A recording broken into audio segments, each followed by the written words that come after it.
வணக்கம். நாம் தொடர்ந்து ஆதியாகமம் புஸ்தகத்திலிருந்து தேவன் சிருஷ்டித்த காரியங்களுக்கு பின்னாக இருக்கிற ஆவிக்குரிய ரகசியங்கள் என்ன என்பதை பார்த்து கொண்டிருக்கிறோம். நாம் ஆதியாகமம் 1ஆம் அதிகாரத்தில் பார்க்கும் பொழுது பூமி ரொம்ப அருமையான விதத்தில் தேவன் மூலமாக சிருஷ்டிக்கப்பட்டது, ரொம்ப பசுமையான விதத்தில் தேவன் மூலமாக சிருஷ்டிக்கப்பட்டது.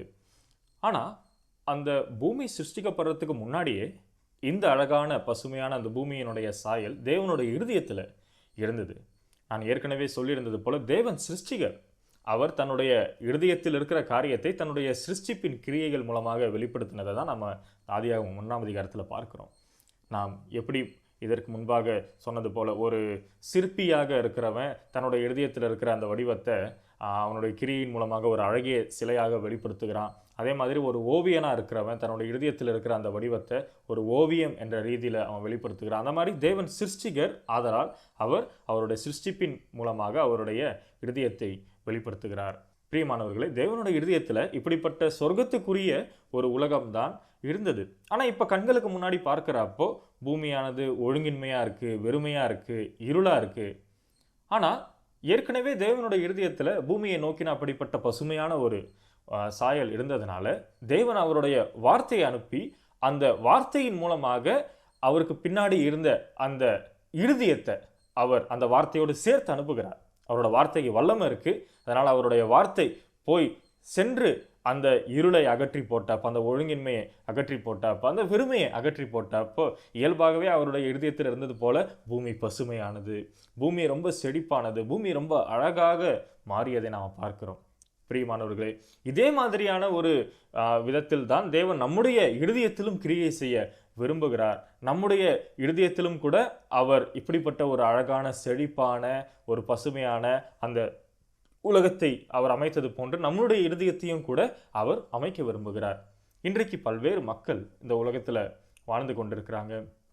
அவங்க கலக்கத்தில் இருக்கிறாங்க, அவங்க பிரச்சனையில் இருக்கிறாங்க, அவங்க பல்வேறு போராட்டங்களில் இருக்கிறாங்க. ஆனால் அப்படிப்பட்டவர்கள் சந்தோஷத்தை தேடுறாங்க, சமாதானத்தை தேடுறாங்க, அவங்களுக்கு சௌரியத்தை தேடுறாங்க. ஆனால் உண்மையான சந்தோஷம்னா என்ன, உண்மையான சமாதானம்னா என்ன அப்படின்றது தெரியாதவங்க பல்வேறு மக்கள் இருக்கிறாங்க. அப்படிப்பட்டவர்கள் இந்த மாதிரி ரொம்ப கவலையில் இருக்கிற கஷ்டத்தில் இருக்கிறவங்களை பார்க்குறப்போ நேரடியாக அவங்களோட இருதயத்தில் அவங்களுக்கு எப்படி தோணும், அவங்க இப்போ கவலையில் இருக்கிறாங்க, அவங்க இப்போ கஷ்டத்தில் இருக்கிறாங்க. ஆனால் அதே மக்களை தேவன் பார்க்குறப்போ தேவன் எப்படி பார்க்கிறார்? தேவன் உண்மையாகவே அவங்க கவலையில் இருக்கிறாங்க, கஷ்டத்தில் இருக்கிறாங்கன்னு பார்க்குறாரா? நான் வேதத்தில் பார்க்குறப்ப ஏற்கனவே இதையும் நான் சொல்லியிருப்பேன்.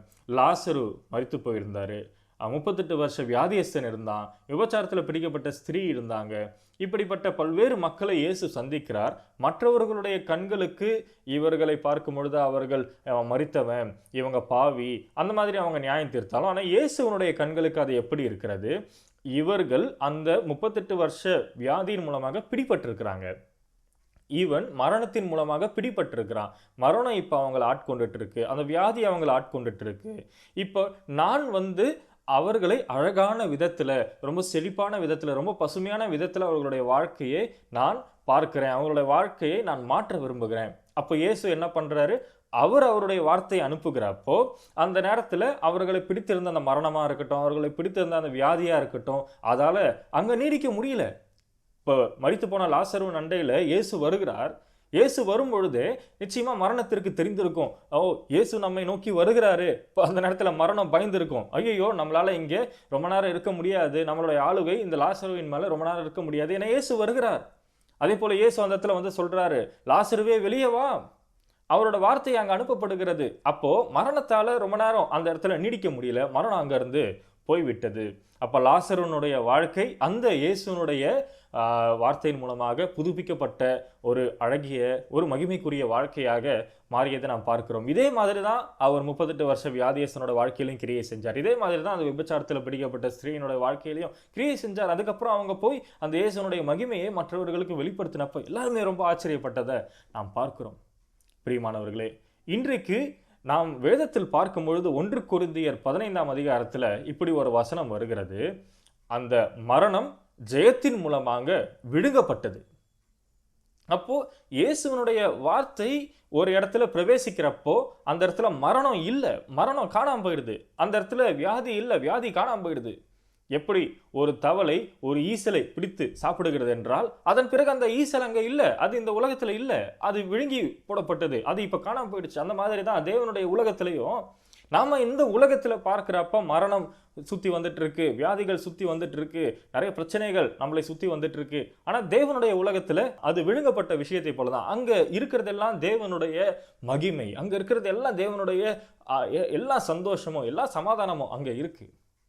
ஆக பிரியமானவர்களே, இப்படிப்பட்ட ஒரு உலகத்தை தான் தேவன் நம்முடைய இருதயத்திலையும் வைக்க விரும்புகிறார். இயேசு இந்த உலகத்துல அனுப்பப்பட்டாரு. அவர் மனுஷனுடைய சாயல்ல தான் இருந்தார். மனுஷனுக்குரிய எல்லா போராட்டமும் இயேசுவுக்கு இருந்தது. ஆனா இயேசுவனுடைய இருதயம் தேவனுடைய இருதயத்தோட இணைக்கப்பட்டிருந்தது. அதனால தான் தேவனுடைய சித்தமும் இயேசுவனுடைய சித்தமும் ஒன்றா இருந்தது. அதனால தான் தேவன் எப்படி கிரியை செய்தாரோ அதே கிரியைகளை இயேசுவாலையும் செய்ய முடிந்தது. பிரியமானவர்களே, இன்றைக்கு தேவன் அவருடைய இருதயத்தை இயேசுவோட இணைத்திருந்ததுனால இந்த உலகத்தினுடைய காரியங்கள் இயேசுவை சூழ்ந்திருந்தாலும், ஆனால் இயேசுவால் அந்த தேவனுடைய இருதயத்தின் மூலமாக அனைத்தையும் மேற்கொள்ள முடிந்தது. இந்த 38 வருஷ வியாதியஸ்தனுக்கும் அந்த விபச்சாரத்தில் பிடிக்கப்பட்ட ஸ்திரீக்கும் இயேசுவுக்கும் வித்தியாசம் இருக்கு.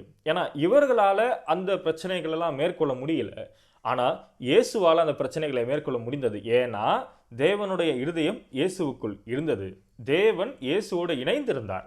அதே தேவன் இந்த பூமி உருவாக்கப்பட்ட அப்போ அவர் மற்ற ஒரு விஷயத்தோடையும் தன்னுடைய இருதயத்தை இணைக்க விரும்பினார். அந்த விஷயத்தோடு தன்னுடைய இருதயத்தை இணைத்து அவர் இந்த பூமியை ஆளுகை செய்ய விரும்பினார். அந்த நேரத்தில் தேவன் நிறைய விஷயங்களை படைச்சிருந்தார். அந்த நேரத்தில் தேவன் சிங்கத்தை படைச்சிருந்தாரு, அவர் யானையை படைச்சிருந்தாரு, அவர் நிறைய சகலவித மிருகங்களை படைச்சிருந்தார். ஆனால் தேவன் அவருடைய இருதயத்தை ரொம்ப கம்பீரமாக இருக்கிற சிங்கத்தோடு இணைக்கல, ரொம்ப பார்ப்பதற்கு பெரிய ஒரு பலசாலியாக தெரிஞ்ச யானையின் இடத்துல அவர் இணைக்கல. ஆனால் தேவன் அவருடைய இருதயத்தை இணைப்பதற்காக மனிதனை உருவாக்கினார்.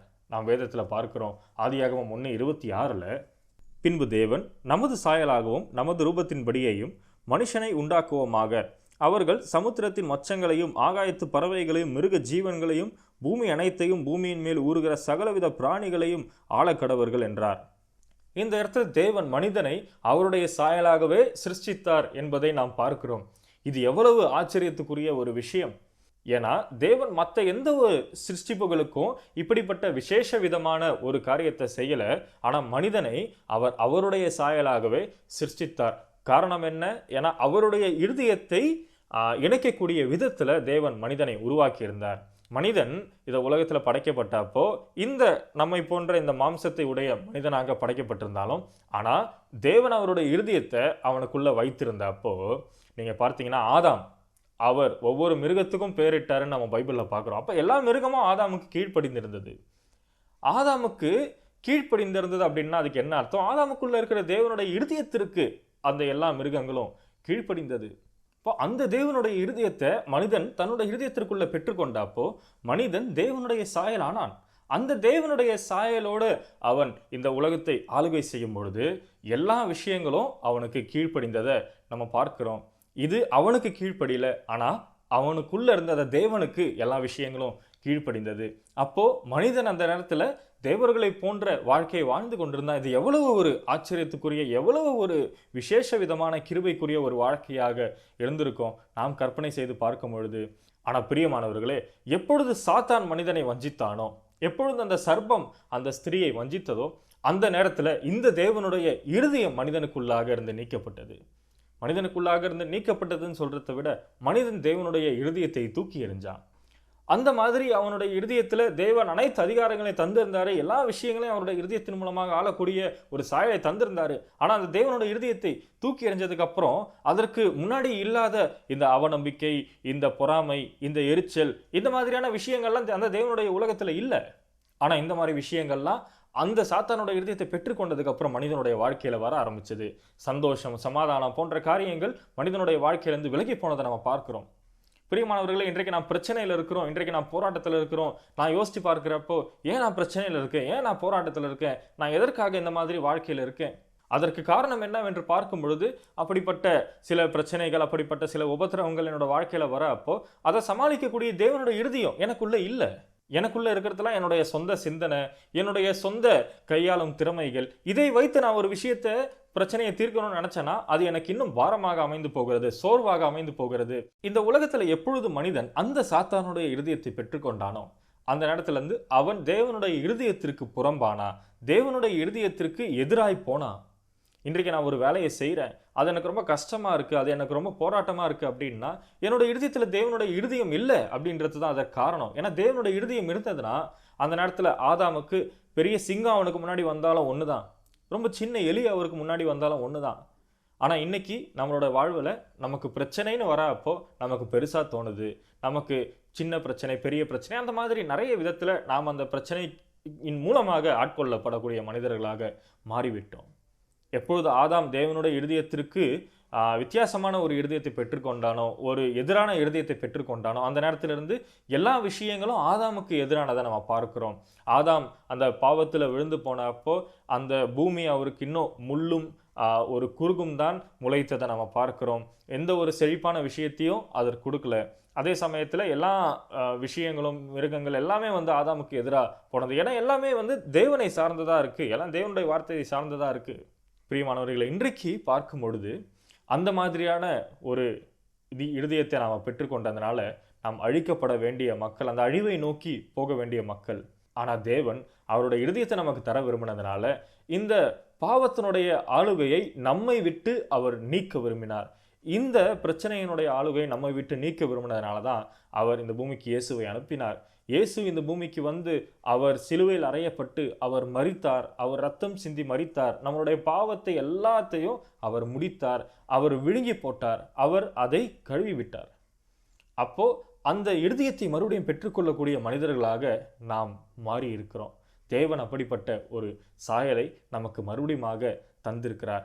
எந்த விதமாக? அவருடைய வார்த்தையை விசுவாசிப்பதன் மூலமாக, அவருடைய வார்த்தையை நம்மளுடைய இருதயத்தில் ஏற்றுக்கொள்ளும் மூலமாக. பிரியமானவர்களே, இன்றைக்கு நோவாவுடைய காலத்தை நாம் பார்க்கிறோம். யார் அந்த நேரத்தில் அழிக்கப்பட்டது? ரொம்ப பொய் சொல்லிட்டு இருந்தவங்களா, இல்லை ரொம்ப இச்சையான இருதயம் இருந்தவங்களா, இல்லை திருடர்களா? இந்த உலகத்தில் நாம் கண்களின் மூலமாக பார்க்கிறப்ப இது எல்லாமே பயங்கரமான விஷயங்களை போல தெரிஞ்சாலான தேவனுடைய கண்களில் எது பயங்கரமான விஷயமா தெரியுது? என்னோட இருதயத்தில் இன்னைக்கு அவருடைய அந்த வார்த்தை இல்லை, என்னோட இருதயத்தில் இன்னைக்கு அவருடைய இருதயம் இல்லை அப்படின்னா அது உண்மையாகவே என்னுடைய வாழ்க்கையை அழிவுக்கு நேராக கொண்டு போகக்கூடியதாக இருக்குது. ஆனால் அன்னைக்கு நோவாவுடைய காலத்தில் யாரெல்லாம் அந்த தேவனுடைய பேழைக்குள்ள இருந்தார்களோ அவர்கள் எல்லாருமே காக்கப்பட்டாங்க. யாரெல்லாம் அந்த தேவனுடைய வார்த்தைக்கு செவி சாய்த்தார்களோ அவர்கள் வந்து அந்த பேழைக்குள்ள காக்கப்பட்டாங்க. ஆனால் யாரெல்லாம் தேவனுடைய வார்த்தையை தூக்கி வீசினாங்களோ, தேவனுடைய வார்த்தைக்கு எதிராக இருந்தாங்களோ அவங்க அழிக்கப்பட்டாங்க. இன்றைக்கு நாமளும் அந்த தேவனுடைய வார்த்தையை நம்மளுடைய இருதயத்தில் விசுவாசித்து, அந்த தேவனுடைய வார்த்தையை நம்மளுடைய இருதயத்தில் ஏற்றுக்கொண்டு, நாமும் இந்த உலகத்தில் சந்தர்ப்ப சூழ்நிலைகள் எதுவாக இருந்தாலும் அது அனைத்தையும் அந்த தேவனுடைய இருதயத்தை கொண்டு நாம் மேற்கொண்டு வரக்கூடியவர்களாக, ஜெயம் கொண்டு வரக்கூடியவர்களாக இருப்போம் என்று நான் நம்புகிறேன். இன்றைக்கு இந்த அளவில் நான் பகிர்ந்து கொள்ள விரும்புகிறேன். நன்றி.